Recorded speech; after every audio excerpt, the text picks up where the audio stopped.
জি, আপনাকে বলছি। আপনি কি জানেন যে আপনার ক্যান্সার রোগী যার কেমোথেরাপি দিয়ে চিকিৎসা চলছে, তাদের কেমোথেরাপি জনিত কী কী জটিলতা হতে পারে এবং সেই জটিলতাগুলোর কী লক্ষণ প্রকাশ পেলে আপনি দ্রুত ডাক্তারের পরামর্শ নিতে হবে? আপনি কি জানেন যে কী ধরনের জটিলতা জীবন সংশয় তৈরি করতে পারে? ক্যান্সার রোগীর ক্যান্সারের চিকিৎসার সাথে সাথে কিছু সমস্যাও তৈরি হয়, সেগুলো চিকিৎসাজনিত জটিলতা বলা হয়। যেমন রক্ত কমে যাওয়া। রক্ত কমে গেলে রোগীর বিভিন্ন রকম সমস্যা দেখা দিতে পারে। রক্ত সাধারণত 3 ধরনের হয়: লোহিত রক্তকণিকা বা আরবিসি, শ্বেত রক্তকণিকা বা ডাব্লিউবিসি এবং অনুচক্রিকা বা প্ল্যাটলেট। সাধারণত কেমোথেরাপি দিলে লোহিত রক্তকণিকা এবং শ্বেত রক্তকণিকা দুইটাই কমে যায়। আপনারা অনেকে জানবেন যে আমরা কেমোথেরাপি দেওয়ার পরে চামড়ার নিচে 1টা বা 2টা ইঞ্জেকশন দিতে বলি। সেই জন্য এই প্রতিরোধ ব্যবস্থা নেওয়া। এখন এই ধরনের সমস্যাগুলো যখন দেখা দেয় তখন রোগীরা ক্লান্তি বোধ করে, অতিরিক্ত দুর্বল বোধ করেন, খাবার দাবার খেলেও শরীরের অবস্থার পরিবর্তন হন না এবং নিজের যে প্রয়োজনীয় কাজ আছে, যেমন নিজে নিজে বাথরুমে যাওয়া, গোসল করা, ব্রাশ করা, তাতেও সে প্রচণ্ড ক্লান্তি বোধ করেন এবং রোগীর ধীরে ধীরে শারীরিক অবস্থা দুর্বল হতে থাকে। তাহলে এরকম যখন কেমোথেরাপির পরে আপনার রোগীর অবস্থা, আপনি অবশ্যই আপনার যে চিকিৎসকের অধীনে চিকিৎসা নিচ্ছেন তাকে জানাবেন এবং বলবেন যে এই লক্ষণ দেখা দিয়েছে, তিনি সেই অনুযায়ী ব্যবস্থা নেবেন। সাধারণত রোগীদের বমি এবং পাতলা পায়খানা দেখা দেয়।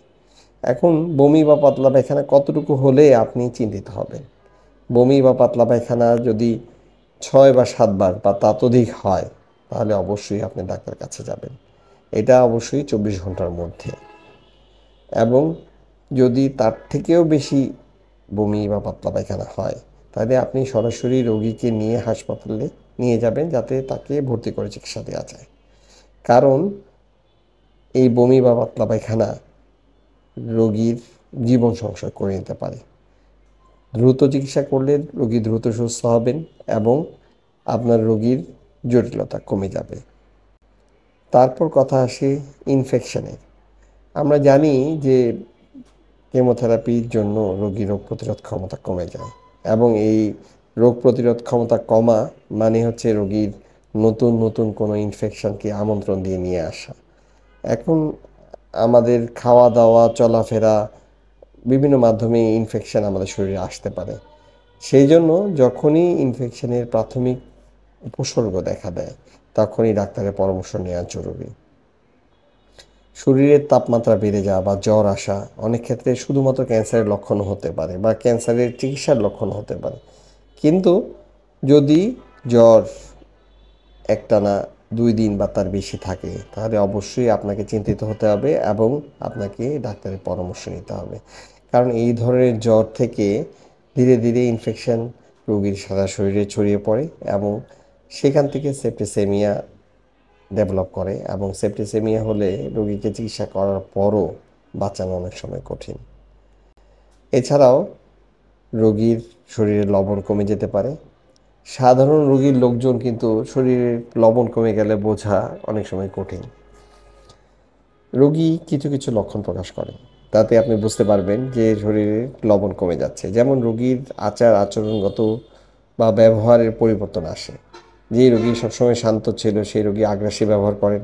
আগ্রাসী বা একটু মেজাজি রোগী যারা থাকেন তারা একটু অতিরিক্ত ঠান্ডা হয়ে যান, তার স্বাভাবিক আচরণ থাকে না। এই ক্ষেত্রে কিন্তু আমরা অনেক সময় মনে করি যে তার শরীরের লবণ কমে গেছে। এছাড়াও অতিরিক্ত ক্লান্তি অনেক সময় বা মাংসপেশির শক্তি কমে যাওয়া, সেক্ষেত্রেও অনেক সময় লবণ কমে যেতে পারে।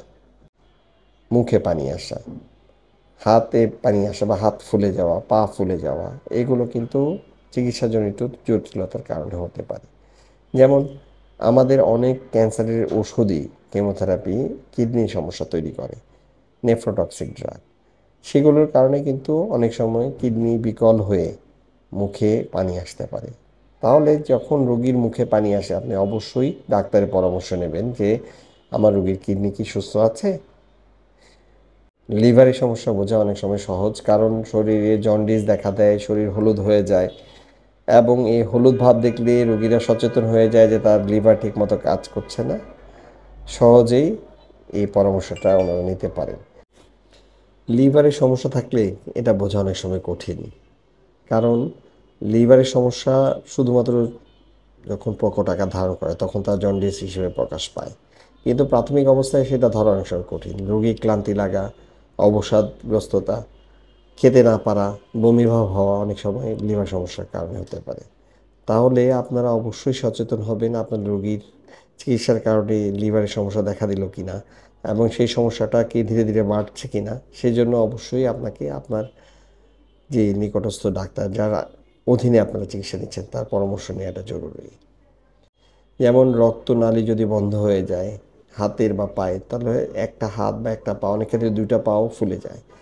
তাহলে রক্তনালী বন্ধ হওয়াটা কিন্তু একটি বিরাট জটিলতা ক্যান্সারের চিকিৎসা এবং ক্যান্সারের জন্য। রক্তনালীর বন্ধ হওয়ার চিকিৎসা যদি আপনি দ্রুত না করেন তাহলে পার্মানেন্টভাবে রোগীর ক্ষতি হয়ে যেতে পারে এবং এই পার্মানেন্ট ক্ষতি কিন্তু পরবর্তীতে আর চিকিৎসা করে আর ঠিক করা সম্ভব হয় না। অনেক সময় সেই ক্ষেত্রে জীবন সংশয় দেখা দিতে পারে।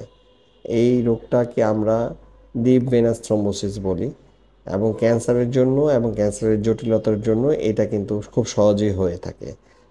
এখন আপনার রোগী যদি একটা পা ফুলে যেতে থাকে তাহলে অবশ্যই আপনার ডাক্তারকে জানাবেন এবং তার চিকিৎসা নেবেন। ক্যান্সারের প্রায় সব রোগী মুখের ঘা নিয়ে আসেন। এখন রোগীর কখন মুখে ঘা হলে আপনি একটু চিন্তিত হবেন যে আমার রোগীর মুখে ঘা হচ্ছে, আমি এখনই ডাক্তারের সাথে পরামর্শ করা প্রয়োজন। মুখের ঘাটা যদি এমন পর্যায়ে পৌঁছায় যেটা আপনার খেতে অসুবিধা হচ্ছে এবং মুখের ঘা থেকে রক্ত যাচ্ছে, তাহলে অবশ্যই আপনাকে ডাক্তারের পরামর্শ নেওয়া উচিত। কারণ হচ্ছে ঘাগুলো অনেক সময় আমাদের বিভিন্ন ওষুধের চিকিৎসার কারণে হয়। আমাদের কিছু কেমোথেরাপির ওষুধ আছে যেগুলো মারাত্মক মুখের ঘা তৈরি করে। এখন আপনি যদি ডাক্তারের পরামর্শ মতো চিকিৎসা চালিয়ে যান তাহলে মুখের ঘা তো আসলে কমবেই না, কারণ এটা তো ওষুধের কারণেই হচ্ছে, এটা ধীরে ধীরে বাড়তে থাকবে। সুতরাং আপনি দ্রুত পরামর্শ নিন এবং তাড়াতাড়ি সুস্থ হয়ে উঠুন। মোদ্দা কথা হচ্ছে আপনার রোগীকে চিকিৎসা করিয়েই নিশ্চিন্তভাবে বসে থাকবেন না।